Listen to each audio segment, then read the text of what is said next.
साथियों, आप सभी का स्वागत है इनके लर्न लेसन्स में।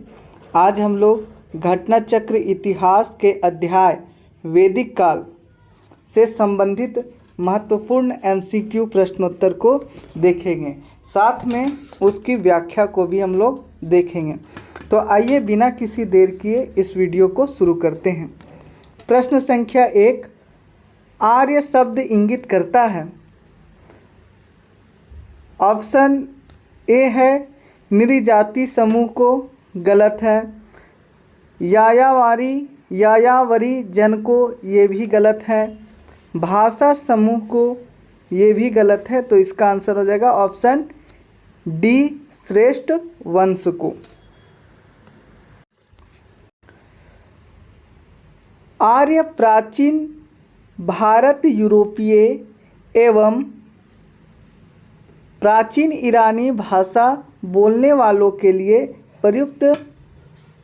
बोलने वाले के लिए प्रयुक्त शब्द है। वैदिक संस्कृति में आर्य शब्द श्रेष्ठ, शिष्ट अथवा सज्जन तथा नैतिक अर्थ में महाकुल, कुलीन, सभ्य, साधु आदि के लिए प्रयुक्त हुआ है। सायणाचार्य ने अपने ऋग भाष्य में आर्य का अर्थ विज्ञ, यज्ञ का अनुष्ठाता, विज्ञ श्रोता, आदरणीय तथा सर्वत्र गणतव्य, उत्तम वर्ष, मनु, कर्मयुक्त और कर्मानुष्ठान से श्रेष्ठ आदि बताया है। अतः आर्य संस्कृत भाषा का शब्द है जिसका अर्थ होता है श्रेष्ठ या कुलीन। प्रश्न संख्या 2, क्लासिकीय संस्कृति में आर्य शब्द का अर्थ है। आंसर हो जाएगा ऑप्शन डी, एक उत्तम व्यक्ति। क्लासिकीय संस्कृति में आर्य शब्द का अर्थ है एक उत्तम व्यक्ति। वैदिक साहित्य में कहीं भी आर्य का एक जाति अथवा विशेष भाषा भाषी के रूप में उल्लेख नहीं हुआ है। प्रश्न संख्या 3, सबसे पुराना वेद कौन सा है? Answer option B, Rigveda. वैदिक साहित्य में वेद 4 हैं, ऋग्वेद, सामवेद, यजुर्वेद तथा अथर्ववेद। इसमें सबसे प्राचीन ऋग्वेद है। प्रश्न संख्या 4, त्रयी नाम है। आंसर ऑप्शन ए, 3 वेदों का। ऋग्वेद, सामवेद और यजुर्वेद को सम्मिलित रूप से वेद त्रयी या त्रयी कहा जाता है। प्रश्न संख्या 5, किस वैदिक ग्रंथ में वर्ण शब्द का सर्वप्रथम नामोल्लेख मिलता है? आंसर ऑप्शन ए, ऋग्वेद में। ऋग्वेद में वर्ण शब्द का सर्वप्रथम नामोल्लेख मिलता है, लेकिन वर्ण शब्द किसी जाति के अर्थ में इसका अर्थ किसी जाति से ना होकर बल्कि वर्ण शब्द का प्रयोग ऋग्वेद में रंग के रूप में किया जाता था, रंग अथवा कहीं कहीं व्यवसाय चयन के रूप में।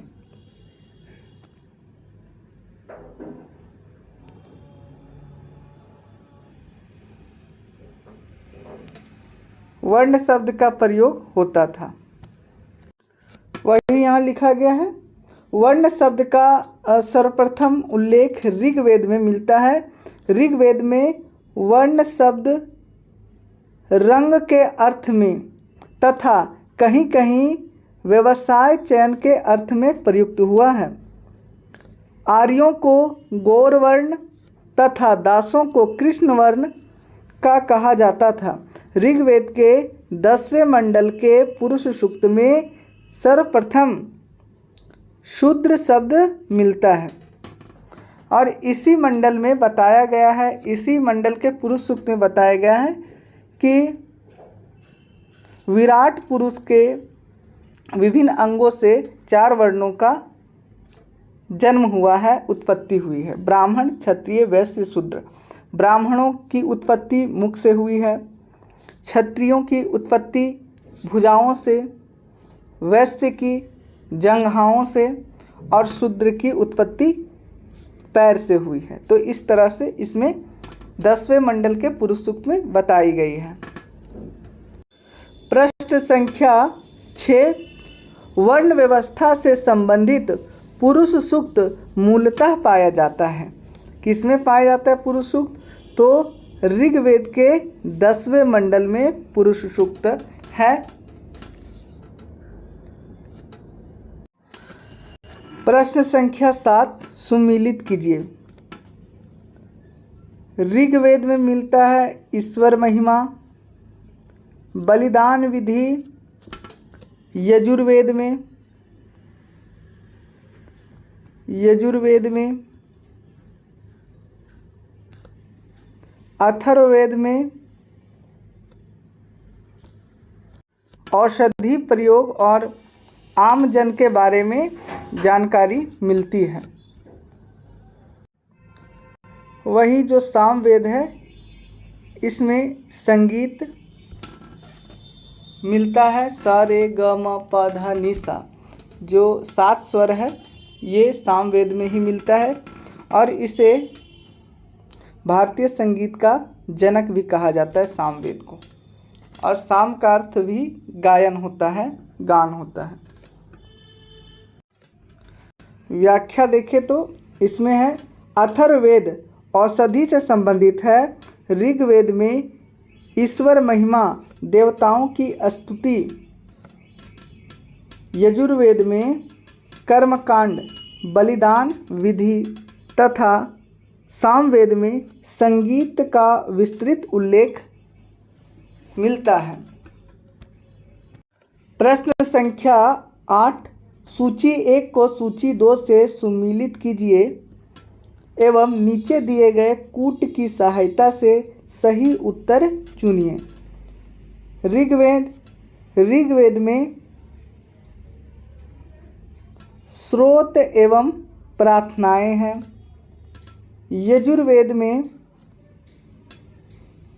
स्रोत एवं कर्मकांड है।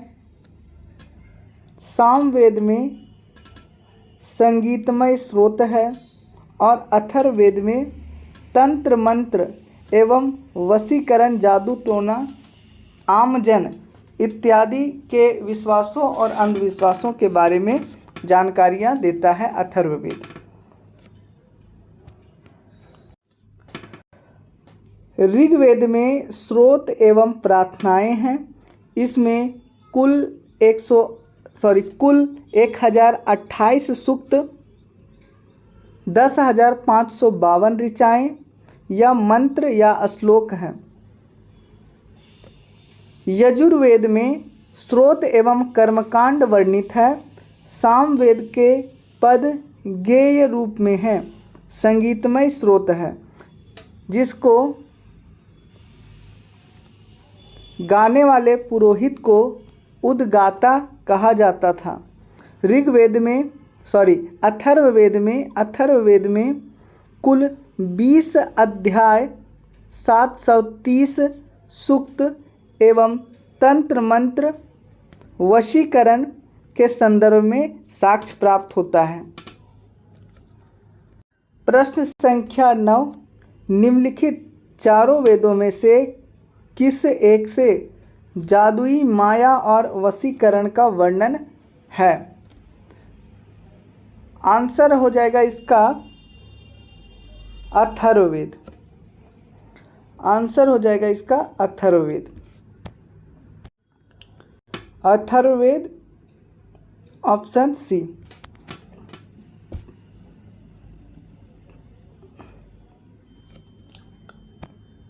प्रश्न संख्या 10, ऋग्वेद में ऋचाएँ हैं। ऋग्वेद में कितने ऋचाएँ हैं? तो ऋग्वेद में 10,552 ऋचाएँ हैं, 1028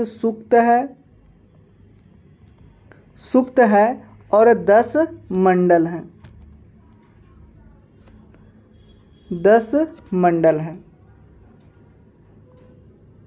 ऋग्वेद में फिर से लिख देते हैं, ऋग्वेद में 1028 सूक्त, 10,552 ऋचाएँ हैं। तो इसका आंसर हो जाएगा 10,552, जो ऑप्शन में नहीं दिया हुआ है। प्रश्न संख्या 11, ऋग्वेद है। ऋग्वेद है स्रोतों का संकलन, हमें ऋग्वेद में मिलता है। प्रश्न संख्या 12, सूची 1 को सूची 2 के साथ सम्मिलित करें एवं निम्न दिए गए कूट में से सही उत्तर का चयन करें। ऋग्वेद का ब्राह्मण ग्रंथ है ऐतरेय और कौशितकी।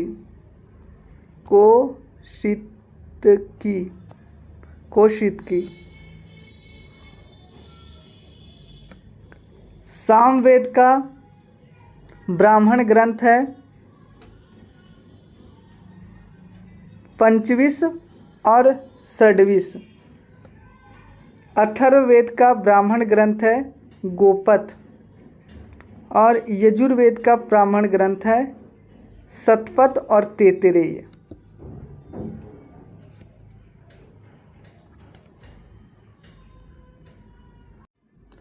तो इस प्रकार से ऋग्वेद का 2 ब्राह्मण ग्रंथ है ऐतरेय और कौशितकी। सामवेद का भी 2 ब्राह्मण ग्रंथ है पंचविश और षड्विश। अथर्ववेद का गोपथ और यजुर्वेद का शतपथ और तैत्तिरीय। इसको याद करने की ट्रिक है एक, ए से ऐतरेय और क से कौशितकी। यजुर्वेद के ब्राह्मण ग्रंथ को याद करने का ट्रिक है शत, सा से शतपथ और ता से तैत्तिरीय। प्रश्न संख्या 13, निम्नलिखित में से कौन सा ब्राह्मण ग्रंथ ऋग्वेद से संबंधित है? तो ऑप्शन हो जाएगा इसका ए ऐतरेय और एक और है कौशितकी। प्रश्न संख्या 14, गोपथ ब्राह्मण संबंधित है।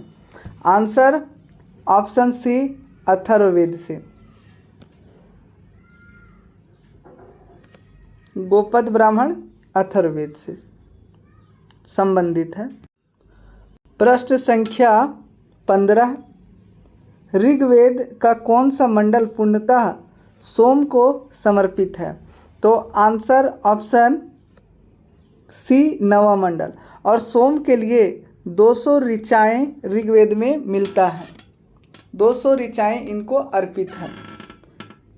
7वें मंडल में हमें 10 राज्य युद्ध का वर्णन मिलता है। 8वें मंडल में हस्तलिखित ऋचाएँ हैं जिन्हें खिल कहा गया है। और 10वें मंडल में हमें 4 वर्ण का उल्लेख प्राप्त होता है 10वें मंडल के पुरुष सूक्त में।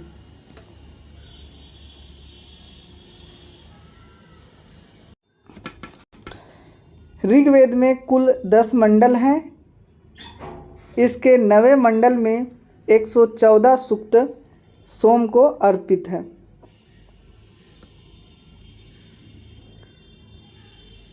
प्रश्न संख्या 16,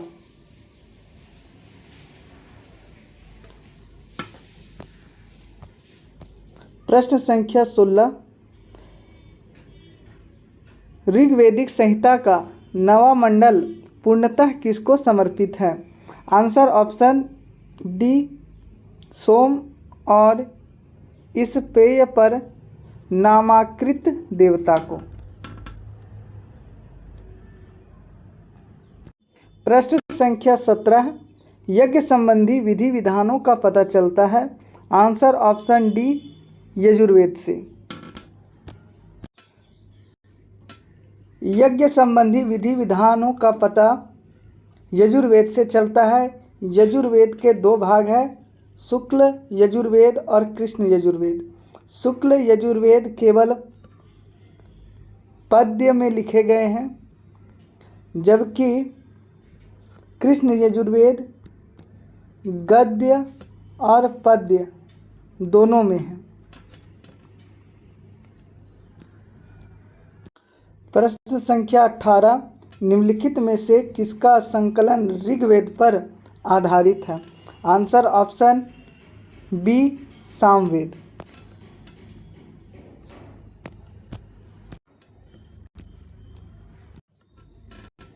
सामवेद में कुल 1875 ऋचाएँ हैं, जिनमें से सामान्य मत के अनुसार 75, जबकि कुछ विद्वानों के अनुसार 99 को छोड़कर शेष सभी ऋग्वेद में भी उपलब्ध है।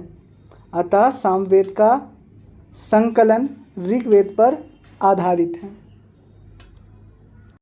प्रश्न संख्या 19, भारत के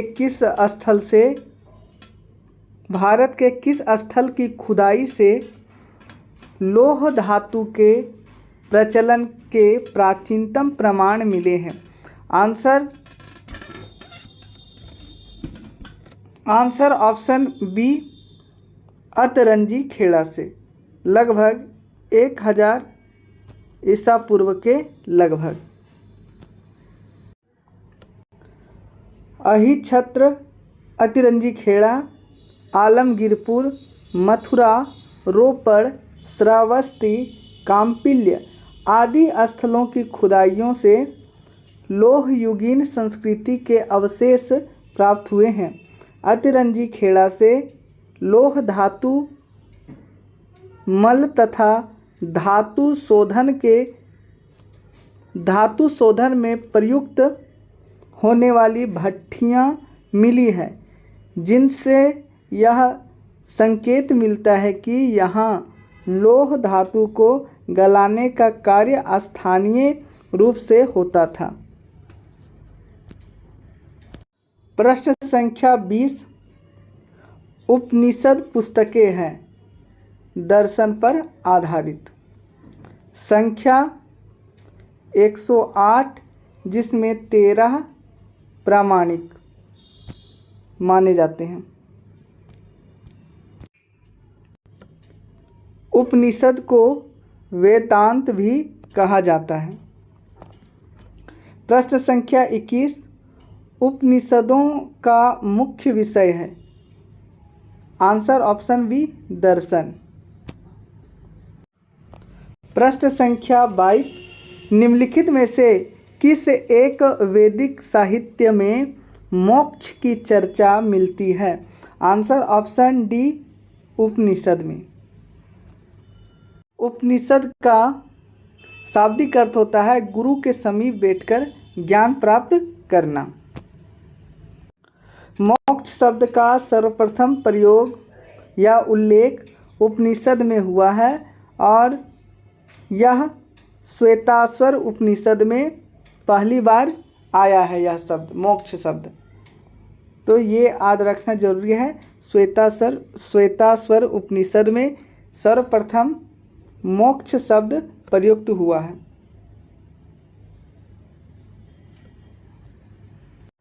प्रश्न संख्या 23, अध्यात्म ज्ञान के विषय में नचिकेता और यम का संवाद किस उपनिषद में प्राप्त होता है।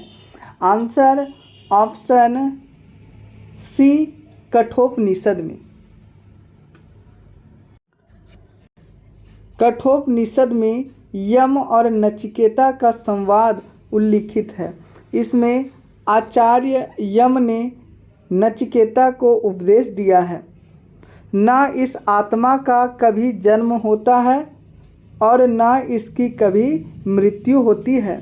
यह अजन्मा है, नित्य है तथा शाश्वत है। कठोपनिषद कृष्ण यजुर्वेद का उपनिषद है।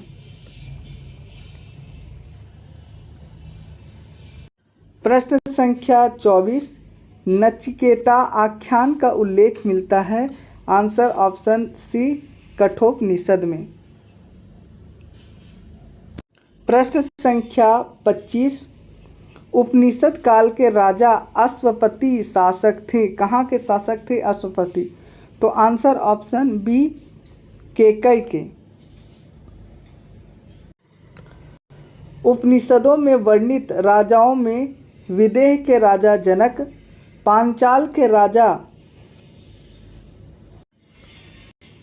प्रवाहंजा बलि, पांचाल के राजा प्रवाहंजा बलि, प्रवाहंजा बाली, केकई के शासक अश्वपति और काशी के राजा या शासक अजातशत्रु प्रमुख थे।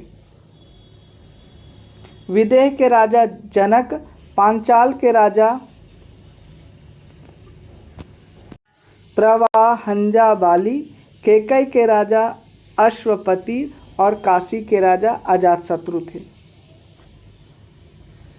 प्रश्न संख्या 26, निम्नलिखित में से वैदिक साहित्य का सही क्रम कौन सा है? आंसर ऑप्शन ए, वेद संहिताएं, वैदिक संहिताएं, ब्राह्मण, आरण्यक और उपनिषद। प्रश्न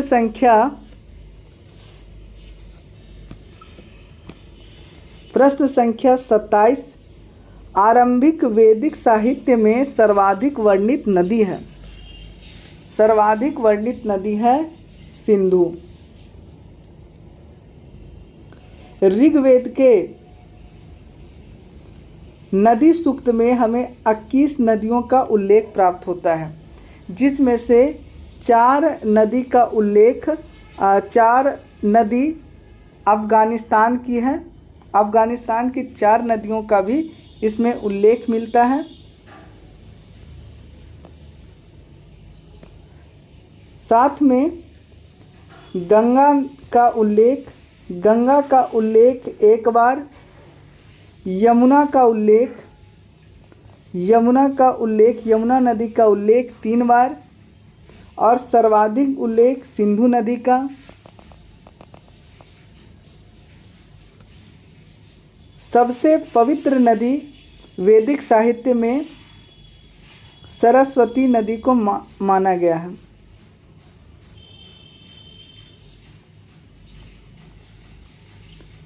सरस्वती नदी को माना गया है सबसे पवित्र।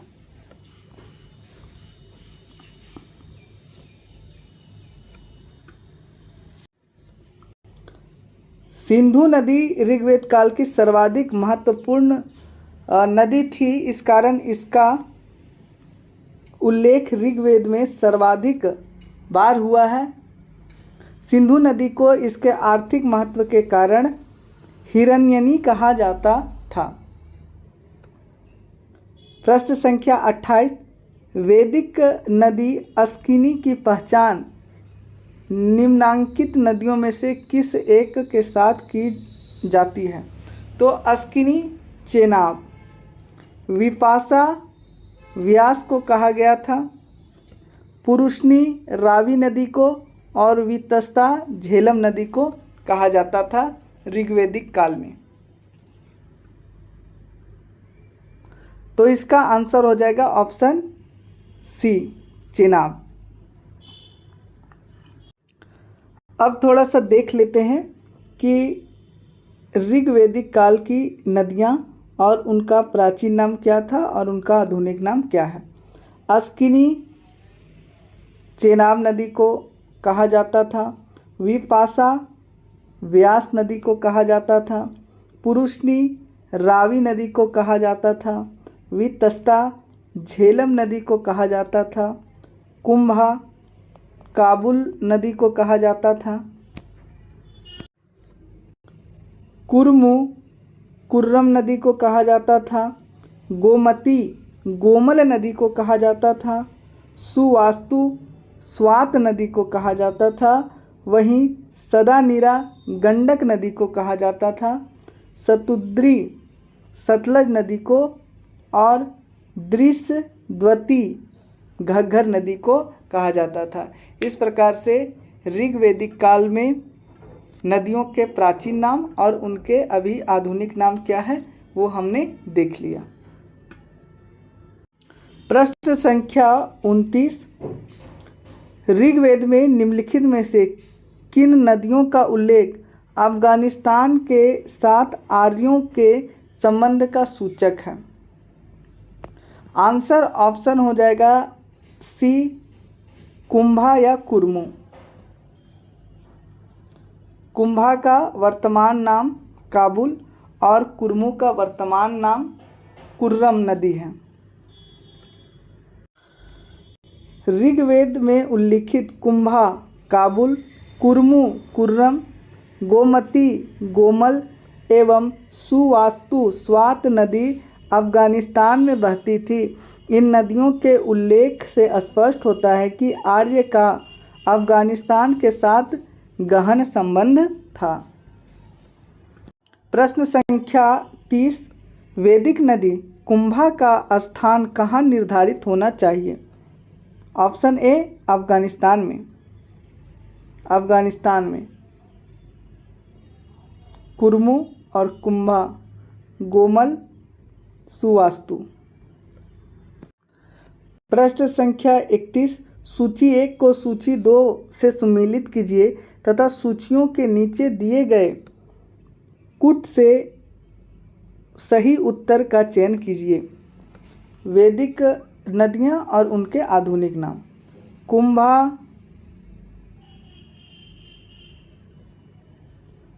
कुंभा, काबुल, पुरुषनी, रावी, सदानीरा, गंडक और सतरुदी सतलज नदी को कहा जाता था। प्रश्न संख्या 32, निम्नलिखित में से कौन सी प्रथा चतुष्टय वेदोत्तर काल में प्रचलित हुई? आंसर हो जाएगा ऑप्शन ए धर्म, अर्थ, काम एवं मोक्ष। ये 4 पुरुषार्थ थे और इसका आंसर सी भी हो जाएगा। ब्रह्मचर्य, गृहस्थ, वानस्थ और संन्यास, ये 4 जीवन के आश्रम थे और इन 4 आश्रमों का उल्लेख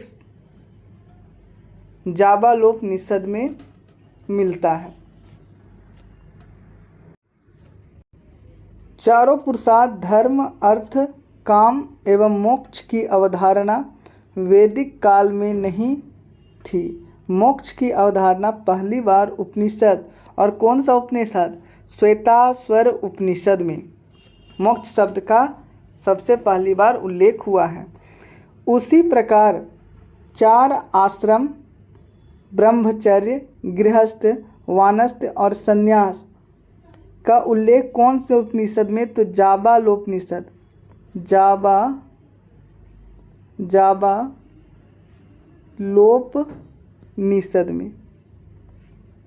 जाबालोपनिषद में मिलता है। का प्रचलन वेदोत्तर काल में हुआ। आश्रम शब्द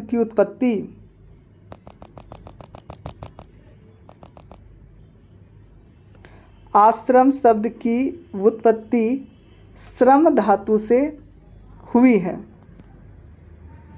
प्रश्न संख्या 33, धर्म तथा रीत भारत की प्राचीन वैदिक सभ्यता के एक केंद्रीय विचार को चित्रित करते हैं।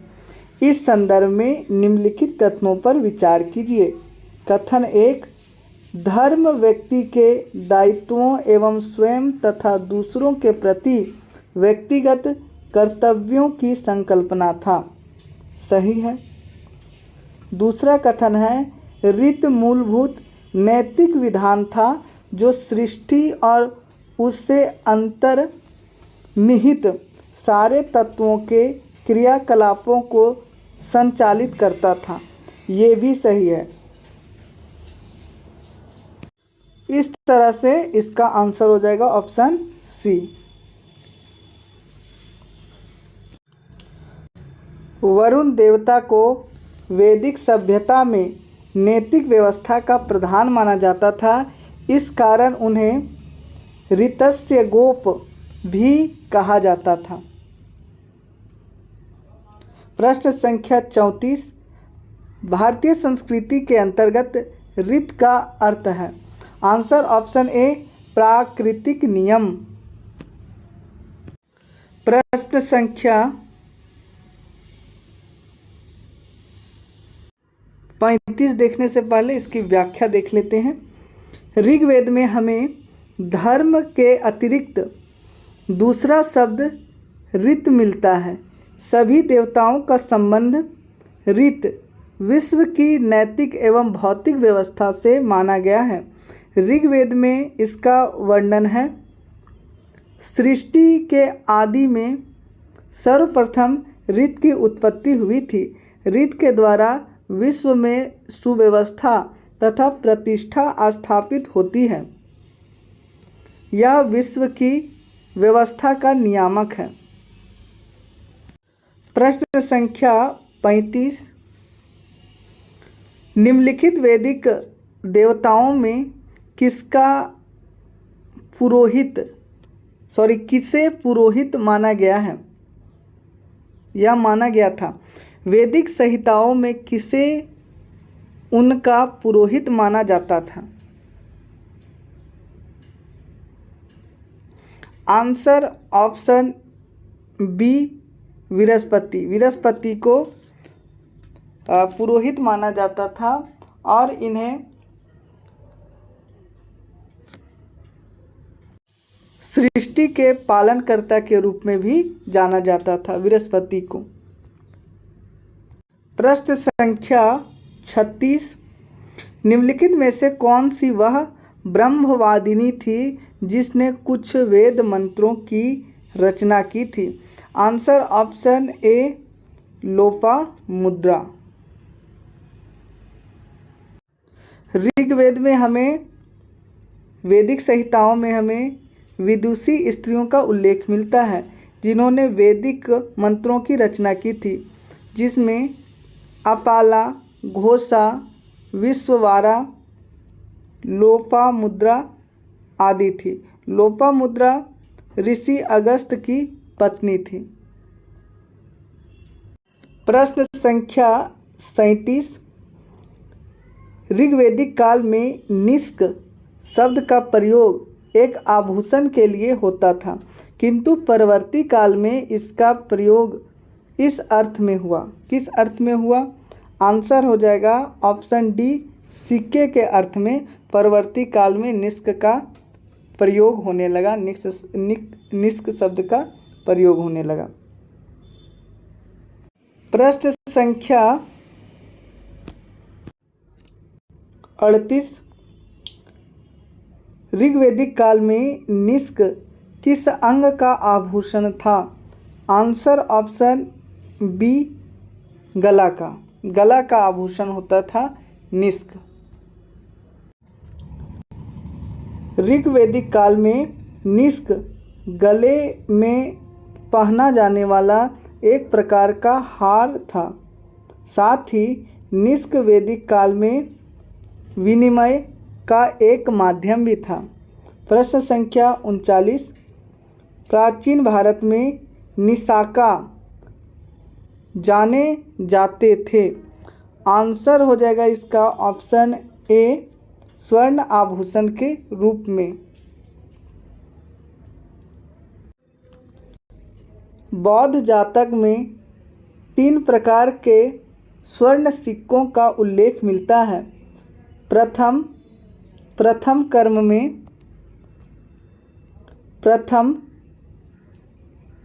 क्रम में निशाका या निष्क, दूसरे क्रम में सुवर्ण और तीसरे क्रम में मसाका। मसाका मूल्य की दृष्टि से सबसे निम्न और निशाका उच्च मूल्य वाली मुद्रा होती थी।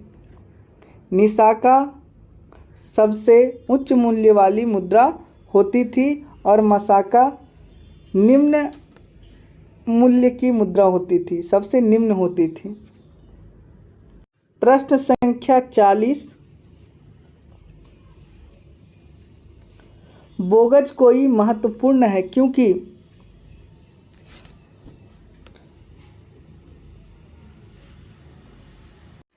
इसका आंसर हो जाएगा ऑप्शन बी। यहाँ से प्राप्त अभिलेखों में वैदिक देवताओं एवं देवियों का नामोल्लेख मिलता है। इसमें 4 देवताओं इंद्र, वरुण, मित्र और नासत्य का उल्लेख मिलता है इस अभिलेख में जो बोगज कोई से प्राप्त हुआ है।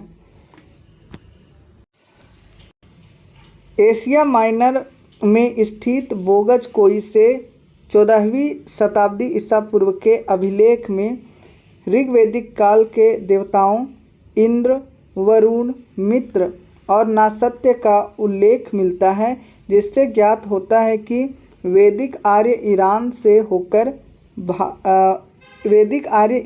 होकर ही भारत आए होंगे। प्रश्न संख्या 41। निम्नलिखित अभिलेखों में से कौन सा ईरान से भारत में आर्यों के आने की सूचना देता है? आंसर ऑप्शन सी बोगज कोई। प्रश्न संख्या 42। 14वीं सदी ईसा पूर्व का एक अभिलेख जिसमें वैदिक देवताओं का वर्णन प्राप्त होता है। आंसर ऑप्शन बी बोगज कोई। प्रश्न संख्या 43। निम्नलिखित में से किसने आर्यों के आदि देश के बारे में लिखा था? आंसर ऑप्शन डी बाल गंगाधर तिलक ने। इन्होंने आर्यों का मूल निवास स्थान उत्तरी ध्रुव को बताया था। अब देखते हैं कि आर्यों का मूल निवास स्थान और विद्वान, मतलब आर्यों के मूल निवास स्थान को लेकर अलग अलग विद्वानों ने अपने अलग अलग मत दिए हैं, तो उसे ही देखते हैं। एल.डी. कल ने आर्यों का मूल निवास स्थान कश्मीर अथवा हिमालय क्षेत्र बताया। पंडित गंगानाथ झा ने ब्रह्मर्षि देश बताया। डॉक्टर अविनाश चंद्र दास ने सप्त सिंधु प्रदेश आर्यों का निवास स्थान बताया। डी.एस. त्रिवेदी ने देविका प्रदेश मुल्तान बताया। दक्षिणी रूस गार्डन चाइल्ड ने बताया। मध्य एशिया मैक्स मूलर ने बताया, जो अधिकांश विद्वान इन्हीं के मत से सहमत हैं। उत्तरी ध्रुव बाल गंगाधर तिलक ने आर्यों का निवास स्थान बताया। तिब्बत स्वामी दयानंद सरस्वती ने आर्यों का निवास स्थान बताया। जर्मनी हट एवं पेंका ने बताया और हंगरी आर्यों का मूल निवास स्थान गाइल्स ने बताया। इस प्रकार से अलग अलग विद्वानों ने आर्यों के मूल निवास स्थान के संबंध में अपने अलग अलग विचार मत व्यक्त किए हैं। प्रश्न संख्या 44। किस ग्रंथ में पुरुष मेध का उल्लेख मिलता है या उल्लेख हुआ है? तो कृष्ण यजुर्वेद में हुआ है, शुक्ल यजुर्वेद में हुआ है और शतपथ ब्राह्मण में हुआ। इन तीनों ही ग्रंथों में पुरुष मेध का उल्लेख हुआ है। पुरुष मेध एक प्रमुख यज्ञ होता था। यह क्या था? यज्ञ था पुरुष मेध।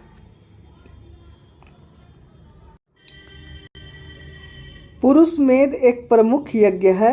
यह शुक्ल यजुर्वेद के 30वें अध्याय कृष्ण यजुर्वेद, शुक्ल यजुर्वेद के शतपथ ब्राह्मण तथा कृष्ण यजुर्वेद के तैत्तिरीय ब्राह्मण में वर्णित है। अतः प्रश्नगत विकल्प में तीनों मौजूद होने के कारण कोई उत्तर नहीं दिया जा सकता। यद्यपि अनेक इतिहासकारों ने केवल शतपथ ब्राह्मण की चर्चा करते समय उसमें पुरुष मेध की चर्चा करते हैं, पुरुष मेध यज्ञ की चर्चा करते हैं। इतिहासकार केवल शतपथ ब्राह्मण की चर्चा करते समय पुरुष मेध की चर्चा करते हैं। प्रश्न संख्या 45। शतपथ ब्राह्मण में उल्लिखित राजा विदेह माधव से संबंधित ऋषि थे। आंसर ऑप्शन डी ऋषि गौतम राहुगण। और ऋषि गौतम राहुगण ने उत्तर भारत का आर्यीकरण किया था, जबकि दक्षिण भारत का आर्यीकरण ऋषि अगस्त ने किया था। अगस्त ने दक्षिण भारत का आर्यीकरण किया था, दक्षिण भारत का, और उत्तर भारत का ऋषि गौतम राहुगण ने। ये भी याद रखना बहुत जरूरी है। आर्यों के पूर्व दिशा की ओर प्रसार के विषय में शतपथ ब्राह्मण में वर्णित विदेह माधव की आख्यायिका उल्लेखनीय है। इनके अनुसार राजा विदेह माधव से संबंधित ऋषि गौतम राहुगण थे। प्रश्न संख्या 46। उत्तर वैदिक काल में निम्नलिखित में से किसको आर्य संस्कृति का धुरी समझा जाता था? अंग मगध को नहीं, कौशल विदेह को, ये भी गलत है, कुरु पांचाल को। तो आंसर ऑप्शन सी सही है। उत्तर वैदिक काल में नगरीकरण की प्रक्रिया प्रारंभ हो चुकी थी। कुरु पांचाल इस समय प्रमुख नगर बन गए थे। ये नगर उत्तर वैदिक सभ्यता के प्रमुख केंद्र या धुरी थे, हब। प्रश्न संख्या 47। गोत्र शब्द का प्रयोग सर्वप्रथम हुआ था। आंसर ऑप्शन बी ऋग्वेद में। गोत्र शब्द का सर्वप्रथम उल्लेख ऋग्वेद में हुआ था। गोत्र शब्द का मूल अर्थ है गोष्ठ, अर्थात वह स्थान जहाँ समूचे कुल का गोधन पाला जाता था। प्रश्न संख्या 48। पूर्व वैदिक आर्यों का धर्म मुख्यतः था भक्ति, गलत। मूर्ति पूजा एवं यज्ञ होता था, लेकिन मूर्ति पूजा नहीं, गलत। प्रकृति पूजा होता था, भक्ति नहीं, तो ये गलत हो जाएगा। इसका आंसर है ऑप्शन सी प्रकृत पूजा और यज्ञ। भक्ति एवं मूर्ति पूजा का उदय मौर्योत्तर काल में हुआ। भक्ति तथा मूर्ति पूजा का उदय मौर्योत्तर काल में हुआ था। प्रश्न संख्या 49। ऋग्वैदिक काल में जनता निम्न में से मुख्यतः किस में विश्वास करती थी? आंसर ऑप्शन डी बलि एवं कर्मकांड में। ऋग्वैदिक काल में लोग प्रकृति की शक्तियाँ, वैदिक देवता एवं देवियों की प्रार्थना, यज्ञ जिसमें बलि और कुछ कर्मकांड निहित थे, में विश्वास करते थे। प्रश्न संख्या 50। प्रसिद्ध 10 राजाओं का युद्ध किस नदी के तट पर लड़ा गया? आंसर ऑप्शन डी पुरुषनी, जिसका आधुनिक नाम रावी है। और यह युद्ध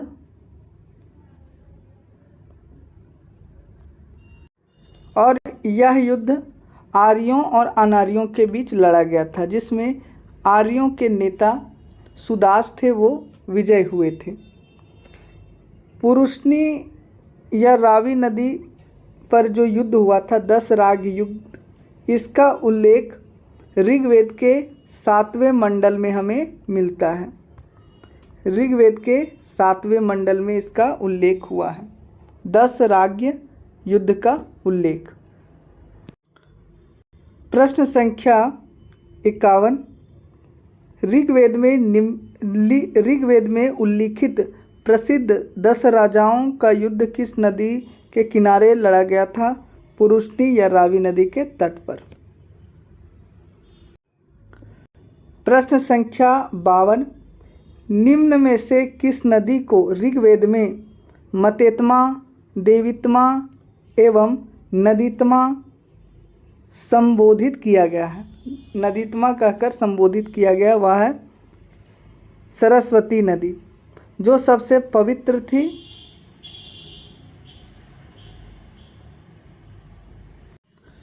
ऋग्वेद में सरस्वती नदी को मतेत्मा, देवीत्मा, नदीत्मा कहा गया है,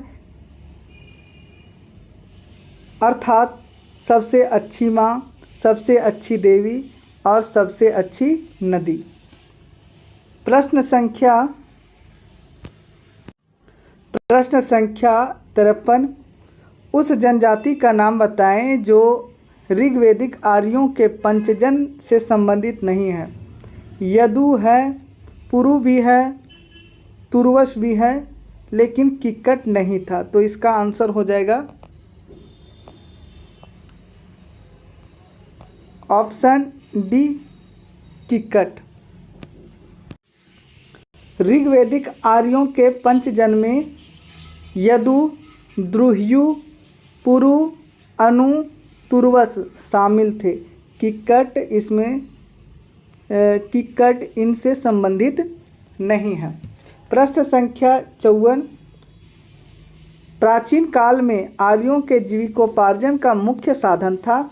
आंसर ऑप्शन। प्रश्न संख्या 54। प्राचीन काल में आर्यों के जीविकोपार्जन का मुख्य साधन था? आंसर ऑप्शन ए, कृषि। लेकिन कृषि से भी अधिक इनके जीविकोपार्जन का साधन था, वह था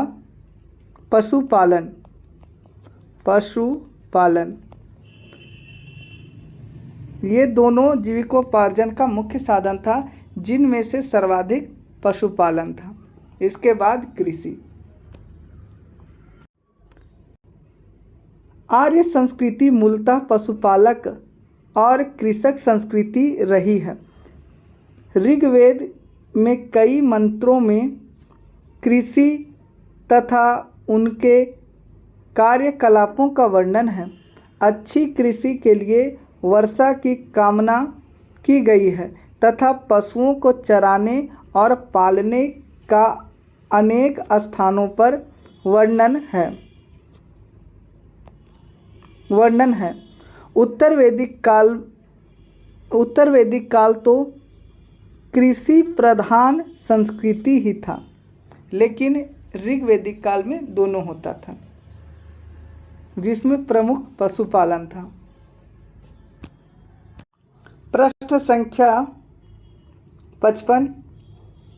ऋग्वेद में उल्लिखित यव शब्द किस कृषि उत्पाद हेतु प्रयुक्त किया गया है? आंसर ऑप्शन ए, जव। प्रश्न संख्या 56। सूची 1 को सूची 2 से सम्मिलित कीजिए तथा नीचे दिए गए कूट से सही उत्तर चुनिए। व्रीहि शब्द का प्रयोग आया है चावल के लिए, मुगद का मूंग के लिए, यव का जौ के लिए और इक्षु का गन्ने के लिए प्रयोग हुआ है। प्रश्न संख्या 57। पनी किस वर्ग के नागरिक थे? अर्थात पनी किन्हें कहा जाता था? तो व्यापारियों को पनी कहा जाता था। तो ऑप्शन डी सही हो गया। व्यापार वाणिज्य प्रधानतः पनी लोग करते थे। ऋग्वेद में पनी शब्द का उल्लेख कई स्थानों पर हुआ है। पनी ऋण देते थे तथा ब्याज बहुत अधिक लेते थे। उन्हें वेकनाट सूदखोर कहा गया है। प्रश्न संख्या 58। ऋग्वैदिक युग में प्रचलित लोकप्रिय शासन प्रणाली थी। आंसर ऑप्शन डी वंशगत परंपरागत राजतंत्र। प्रश्न संख्या 59। वैदिक युगीन सभा मंत्री परिषद थी। ऑप्शन सी सही आंसर है। वैदिक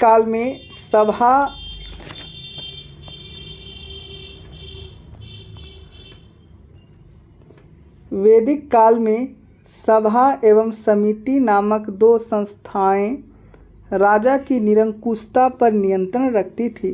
संभवतः सभा कुलीन या वृद्ध मनुष्यों की संस्था थी, जिसमें उच्च कुल में उत्पन्न व्यक्ति ही भाग ले सकता था, और समिति जन सामान्य की थी, जिसमें कोई भी व्यक्ति भाग ले सकते थे। प्रश्न संख्या 60।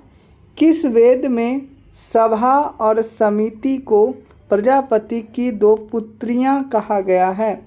Answer option D Atharva Veda में। प्रश्न संख्या 61। ऋग्वैदिक जन सभा को न्यायिक कार्यों से संबंधित थी। ऋग्वैदिक सभा जो न्यायिक कार्यों से संबंधित थी, को नहीं जो न्यायिक कार्यों से संबंधित थी। कौन सी सभा न्यायिक कार्यों से संबंधित थी? तो आंसर हो जाएगा इसका ऑप्शन ए सभा, जो कुलीन लोगों की संस्था थी, समिति थी। वही समिति जन सामान्य की थी। सभा, समिति एवं विदत सबसे प्राचीन संस्था थी। सबसे प्राचीन विदत ऋग्वैदिक कालीन जनतांत्रिक संस्थाएं थी। इन संस्थाओं में सभा न्यायिक कार्यों से संबंधित थी। ऋग्वेद में सभा का 8 बार उल्लेख हुआ है। सभा का 8 बार उल्लेख हुआ है ऋग्वेद में।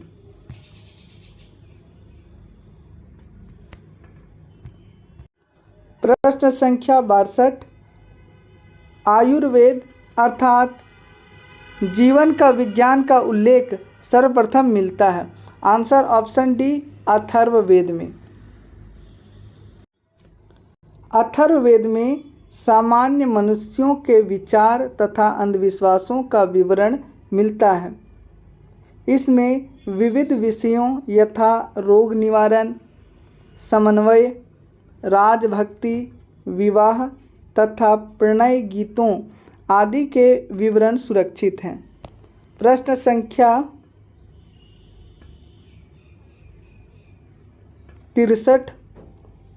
ऋग्वैदिक धर्म था। आंसर ऑप्शन ए बहुदेववादी।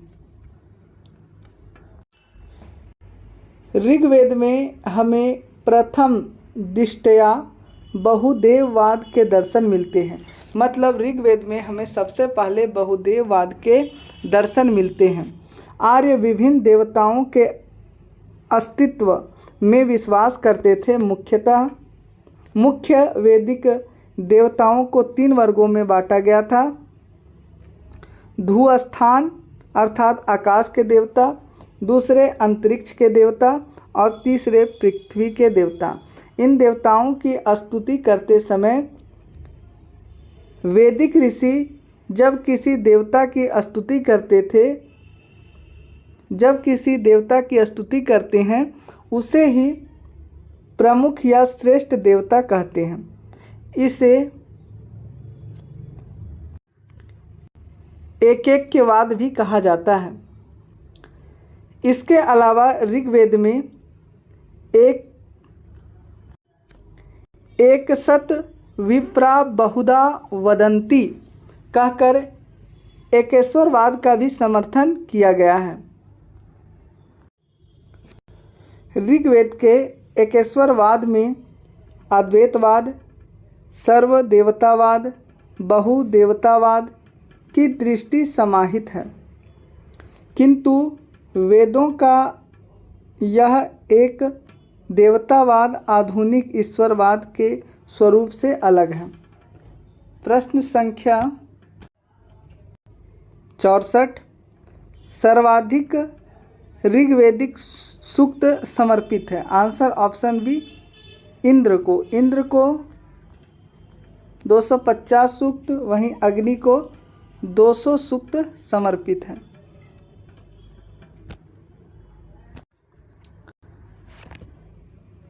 ऋग्वेद में इंद्र का वर्णन सर्वाधिक प्रतापी देवता के रूप में किया गया है।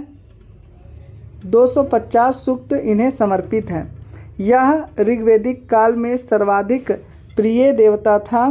इंद्र को आर्यों का युद्ध नेता, वर्षा का देवता माना जाता है। ऋग्वेद में अग्नि को 200 सूक्त समर्पित है और वह इस काल के दूसरे सर्वाधिक महत्वपूर्ण देवता थे। और तीसरे महत्वपूर्ण देवता वरुण थे। वरुण।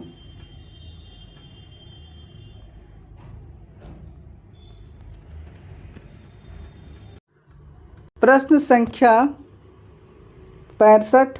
निम्नलिखित में से किसे ऋग्वेद में युद्ध देवता समझा जाता था? आंसर ऑप्शन बी इंद्र को। प्रश्न संख्या 66। ऋग्वेद में सर्वाधिक संख्या में मंत्र संबंधित है। आंसर ऑप्शन ए अग्नि को।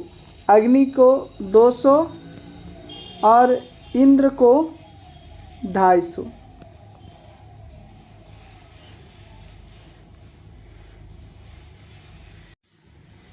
प्रश्न संख्या 67। वैदिक देवता इंद्र के विषय में निम्नलिखित कथनों पर विचार कीजिए तथा नीचे दिए गए कूट से सही उत्तर चुनिए। ए झंझावत के देवता थे, सही है। पापियों को दंड देते थे, ये गलत है। नैतिक व्यवस्था के संरक्षक थे, ये भी गलत है। नैतिक व्यवस्था के संरक्षक वरुण थे। वरुण वर्षा के देवता थे, तो ये भी सही है। वर्षा के देवता थे, सही है। झंझावत के देवता थे इंद्र, ये भी सही है। अतः इसका आंसर हो जाएगा ऑप्शन डी 1 एवं 4 सही है। ऋग्वेद में इंद्र का वर्णन सर्वाधिक प्रतापी देवता के रूप में किया गया है, जिसे 250 सूक्त अर्पित है। यह ऋग्वेदिक काल में सर्वाधिक लोकप्रिय देवता थे। इंद्र को आर्यों का युद्ध नेता, वर्षा, आंधी, तूफान का देवता माना जाता है। इंद्र को वृत्रसुरहंता, वृतासुर नामक राक्षस का वध करने वाला, पूर्वभिद किलों को भेदने वाला, सोमापा, सोम का अत्यधिक पान करने वाला, सतक्रति, 100 शक्तियों का स्वामी आदि नामों से जाना जाता है। नैतिक व्यवस्था का संरक्षक वरुण को कहा गया है। इसके अतिरिक्त कुछ मंत्रों में पापियों को दंड देने के लिए इंद्र और सोम को प्रार्थना की गई है। प्रश्न संख्या 68। निम्नलिखित में से पूर्व वैदिक आर्यों का सर्वाधिक लोकप्रिय देवता था। पूर्व वैदिक आर्य का या ऋग्वैदिक आर्य का लोकप्रिय देवता इंद्र थे। वहीं उत्तर वैदिक आर्यों के सर्वाधिक लोकप्रिय देवता प्रजापति बन गए थे। प्रश्न संख्या 69, वैदिक देवमंडल में निम्न में से कौन देवता युद्ध का देवता माना जाता है? आंसर ऑप्शन बी, इंद्र को युद्ध का देवता, वर्षा का देवता माना जाता है। ऋग्वैदिक आर्यों के सबसे महत्वपूर्ण एवं प्रतापी देवता इंद्र थे। इन्हें ऋग्वेद में विभिन्न नामों से पुकारा गया है। इन्हें पुरंदर अर्थात किलों को तोड़ने वाला कहा गया है। यह युद्ध नेता के रूप में चित्रित हैं। इंद्र को वृतासुरहंता, वृतासुर नामक राक्षस का वध करने वाला, पूर्वभिद अर्थात दुर्ग या किला को भेदने वाला, सोमापा सोम का अत्यधिक पान करने वाला। सोम एक पेय पदार्थ होता था जो वनस्पति से बनाई जाती थी।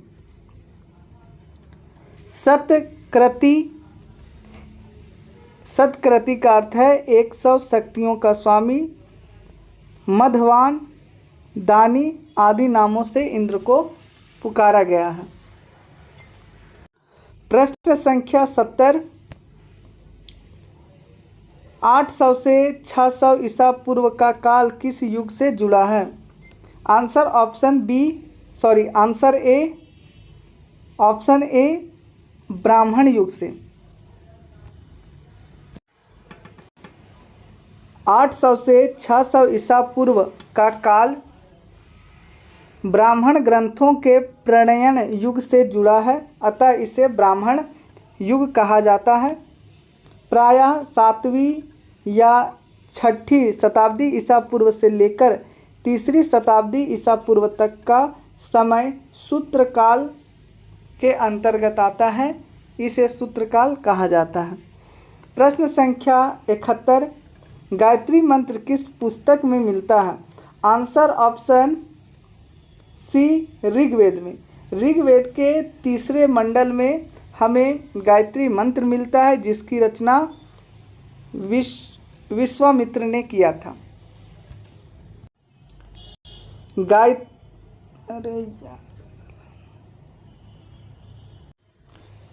गायत्री मंत्र ऋग्वेद के 3रे मंडल में मिलता है, जिसकी रचना विश्वामित्र ने किया था।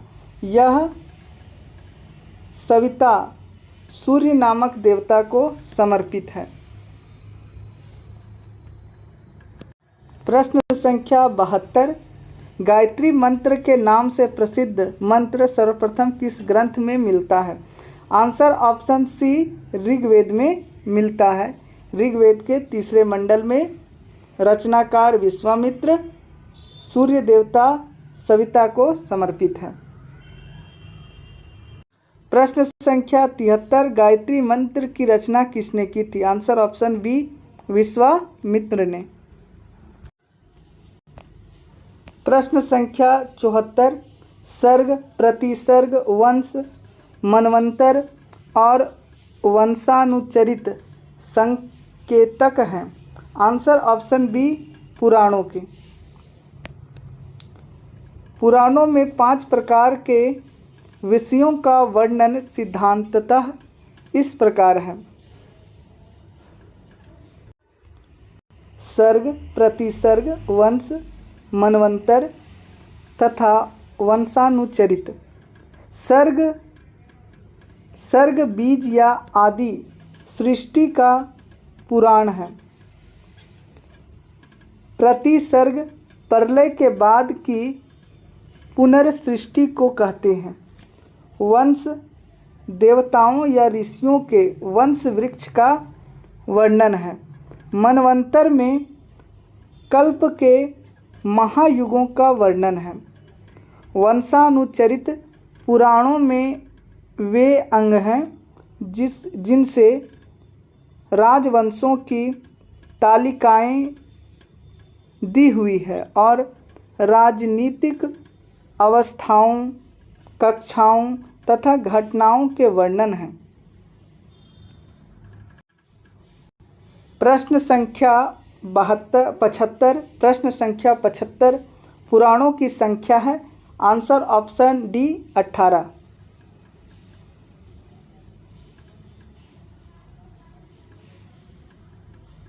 ऑप्शन डी नहीं, ऑप्शन बी है 18। चलिए अगला प्रश्न देखते हैं।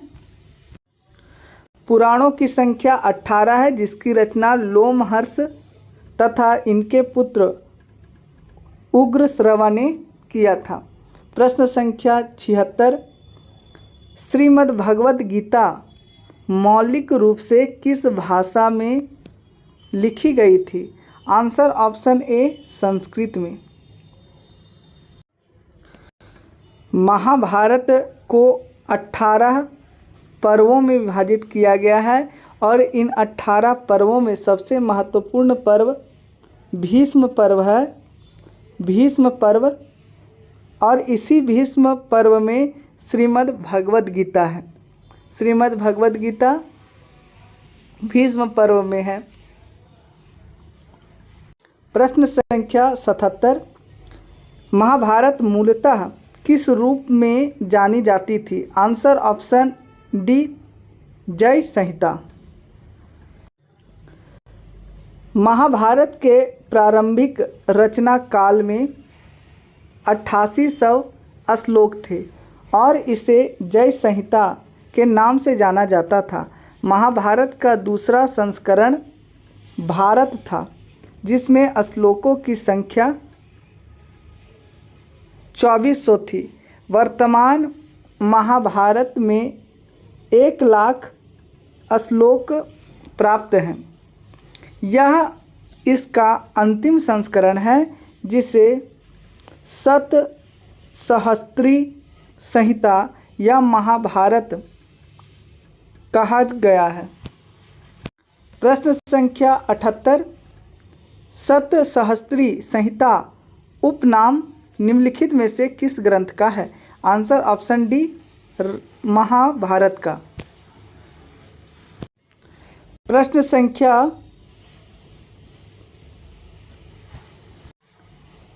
79 हिंदू पौराणिक कथा के अनुसार समुद्र मंथन हेतु किस सर्प ने रस्सी के रूप में स्वयं को प्रस्तुत किया था? आंसर ऑप्शन बी वासुकी नाथ ने। और मथानी के रूप में मंदराचल पर्वत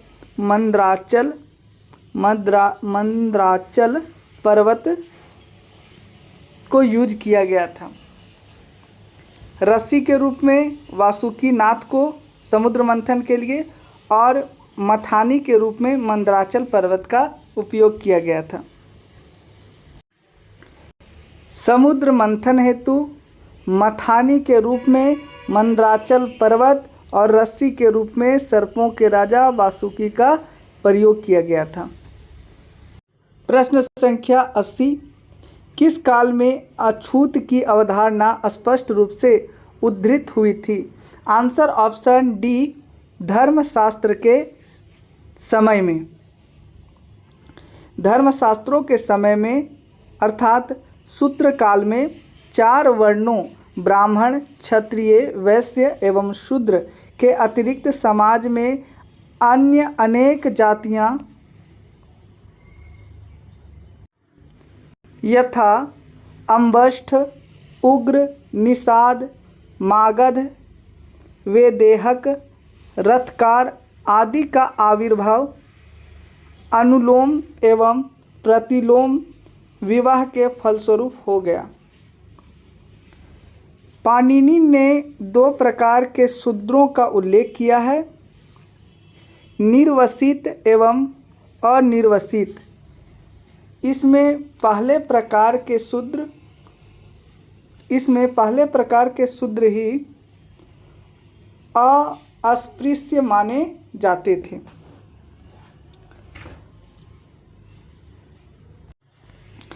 अनुलोम विवाह वो विवाह होता था जिसमें उच्च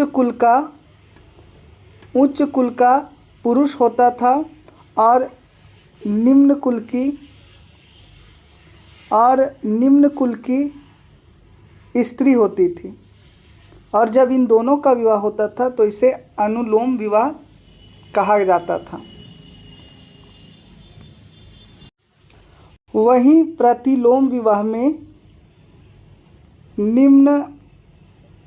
निम्न कुल का पुरुष होता था और जब निम्न कुल का पुरुष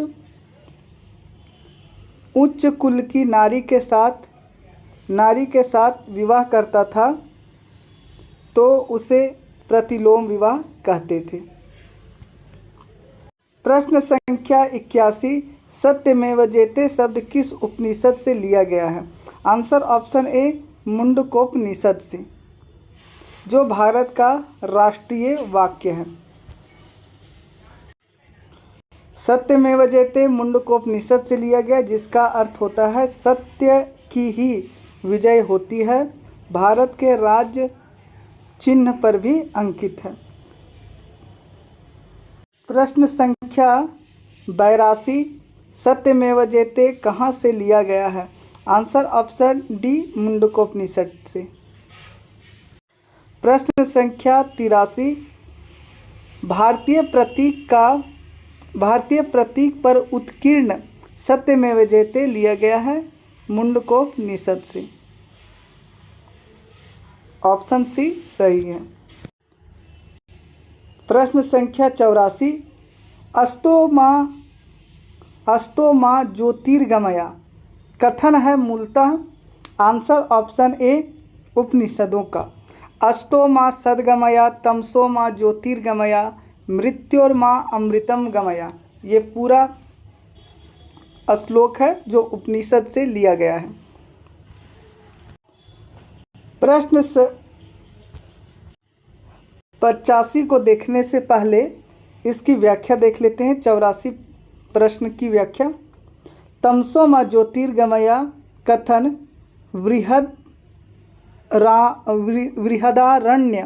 बृहदारण्य उपनिषद से लिया गया है। इस कथन का अर्थ है अंधकार से प्रकाश की ओर, अज्ञान से ज्ञान की ओर।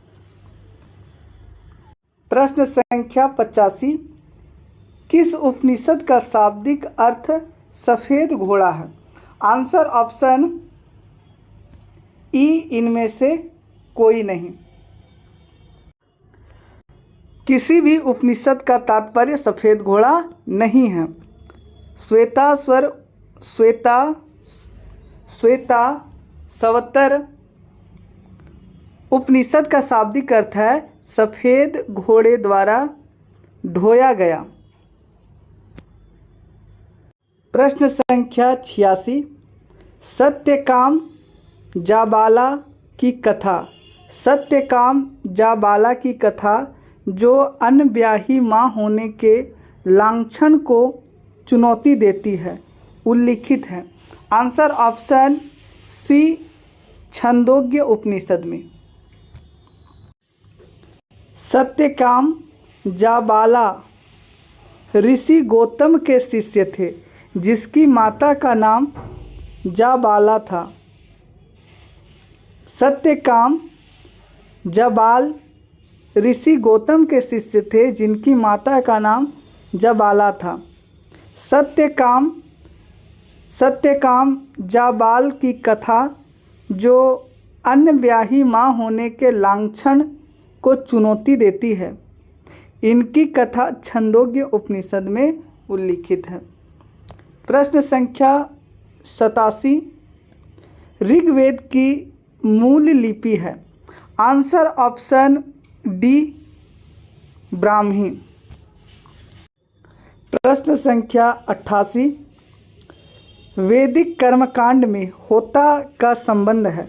आंसर ऑप्शन ए ऋग्वेद के ज्ञाता को होता कहा जाता है, यजुर्वेद के ज्ञाता को अधर्यु कहा जाता है, सामवेद के ज्ञाता को उद्गाता कहा जाता है और अथर्ववेद के ज्ञाता को ब्रह्मा कहा जाता है। तो इस प्रकार से अलग 4 वेद हैं और चारों वेदों के पढ़ने वाले को अलग अलग नामों से पुकारा जाता था, उनके ज्ञाता को।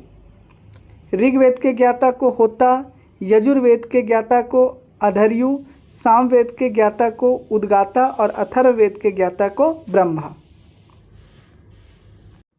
प्रश्न संख्या 89, अवेस्ता और ऋग्वेद में समानता है। अवेस्ता किस क्षेत्र से संबंधित है? आंसर ऑप्शन बी ईरान से। जेंदा अवेस्ता पारसियों का ग्रंथ है, धार्मिक ग्रंथ है। प्रश्न संख्या 90, वैदिक काल में किस देवता को अघन्या माना गया है? आंसर ऑप्शन सी गाय को। अघन्या का अर्थ है ना मारे जाने योग्य।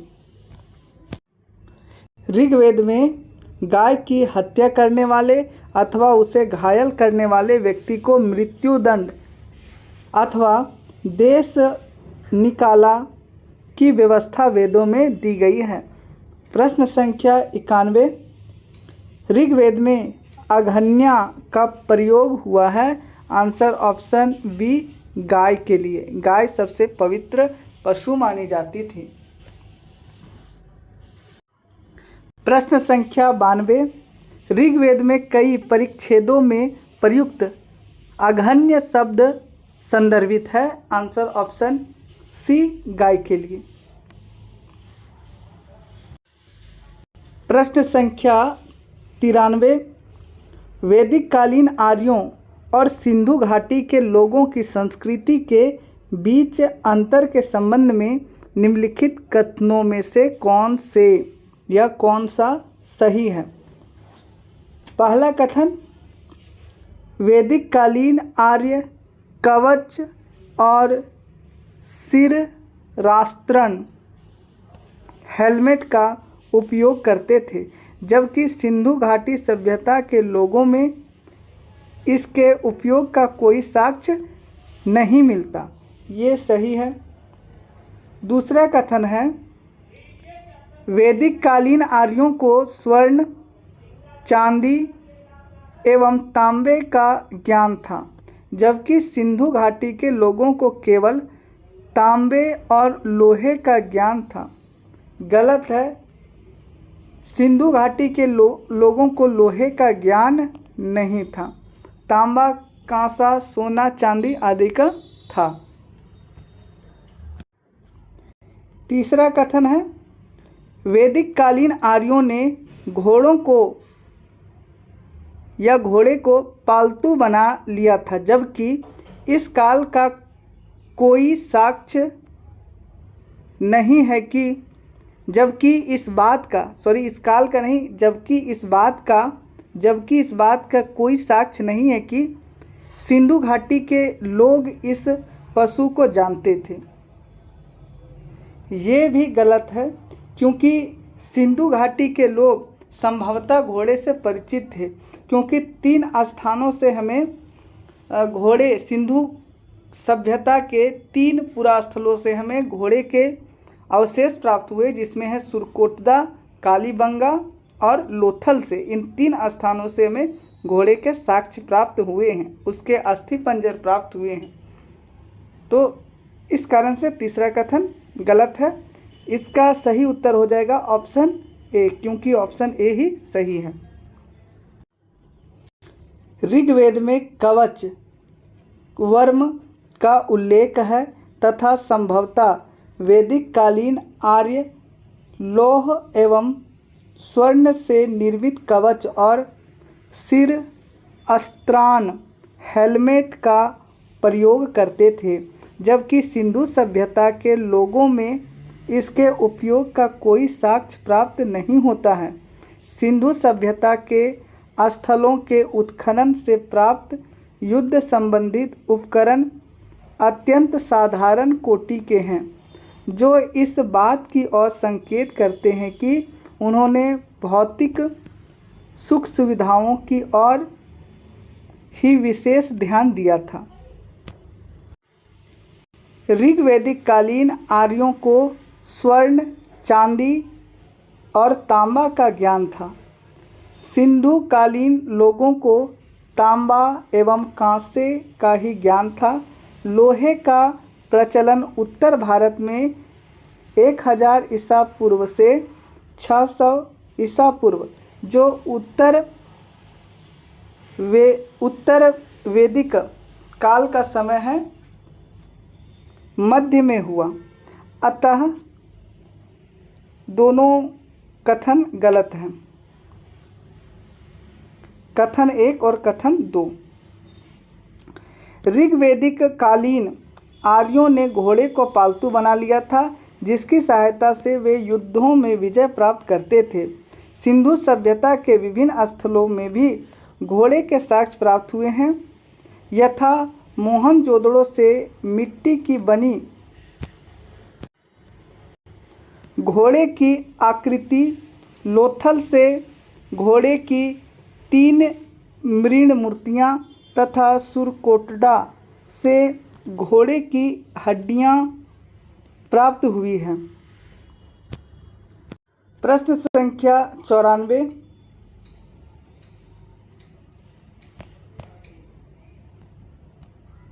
प्रश्न संख्या 94। ऋग्वैदिक काल के आरंभ में निम्न में से किसे महत्वपूर्ण मूल्यवान संपत्ति माना जाता था? आंसर ऑप्शन बी, गाय को। ऋग्वैदिक काल के प्रारंभ में गाय को महत्वपूर्ण संपत्ति समझा जाता था। इस काल में गायें मुख्यतः विनिमय का माध्यम होती थी। ऋग्वेद के कुछ सूक्तों में गाय को देवता के रूप में कल्पित किया गया है। प्रश्न संख्या 95। सूची 1 को सूची 2 से सम्मिलित कीजिए तथा सूचियों के नीचे दिए गए कूट से सही उत्तर चुनिए। पहला, सिंधु घाटी सभ्यता एक नगरीय सभ्यता थी। उत्तर वैदिक समाज कृषक था। क्योंकि ऋग्वैदिक काल में कृषि पर उतना ध्यान नहीं दिया गया, मतलब उनका मुख्य व्यवसाय कृषि नहीं था, लेकिन कृषि और पशुपालन दोनों व्यवसाय था ऋग्वैदिक काल में, लेकिन मुख्य पशुपालन था। वहीं उत्तर वैदिक काल में लोहे की खोज हो जाने के कारण कृषि मुख्य व्यवसाय बन गया उत्तर वैदिक काल में। ऋग्वैदिक समाज चारागाह, अर्थात ये चारागाह की तलाश में इधर भारत की ओर आए और सबसे पहले आर्य अफगानिस्तान और पंजाब में आकर रुके थे, तो ये कहा जा रहा है। डी है मध्यकाल। मध्यकाल में हमें जमींदारी प्रथा या जमींदारी देखने को मिलती है, जमींदारी प्रथा। तो इस प्रकार से इसके उत्तर हो गए। प्रश्न संख्या 96। प्राचीन भारतीय समाज के प्रसंग में निम्नलिखित शब्दों में से कौन सा शब्द शेष 3 के वर्ग का नहीं है?